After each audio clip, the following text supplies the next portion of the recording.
दोस्तों, मेरा नाम है कुमकुम बिनवाल। अगर दफ्तर से घर जाते हुए 20 मिनट भी ज्यादा एक्स्ट्रा लग जाए ना ट्रैफिक जैम की वजह से, तो मूड खराब हो जाता है। सोचिए, अगर 3 किलोमीटर के लिए आपको 9 घंटे जाम में फंसना पड़ जाए तो क्या हश्र होगा आपका।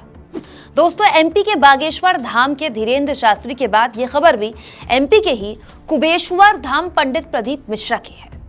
मध्य प्रदेश के कथावाचक पंडित प्रदीप मिश्रा के सीहोर के कुबेश्वर धाम में चमत्कारी रुद्राक्ष बांटने का महोत्सव क्या चला।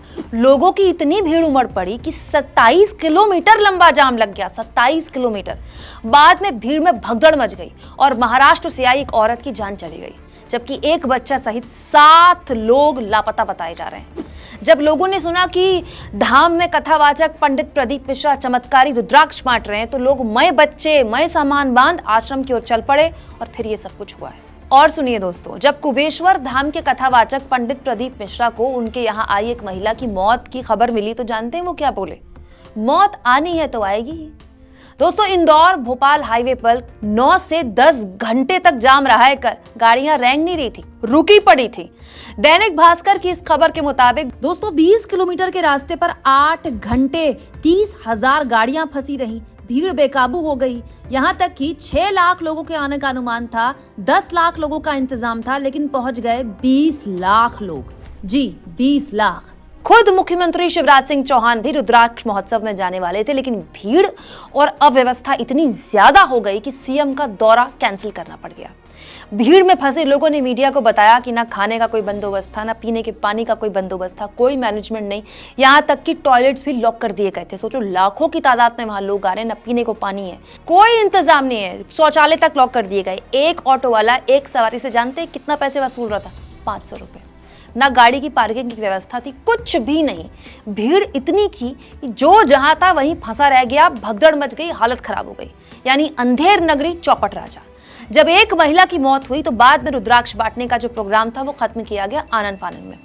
वैसे मैं आपको याद दिला दूं, कुबेश्वर धाम के कथावाचक पंडित प्रदीप मिश्रा, जिनके चमत्कार को दुनिया नमस्कार कर रही है, पिछले साल भी उन्होंने ऐसा ही रुद्राक्ष बांटने का कार्यक्रम रखा था, चमत्कारी रुद्राक्ष। तब जानते क्या हुआ था? तब भी यही हाल हुआ था। 40 किलोमीटर लंबा जाम लगा था। यानी पिछले साल के हालात खराब होने के बाद इस साल फिर वही आयोजन कर दिया गया, बिना पिछले साल की गलतियों से सबक लिए।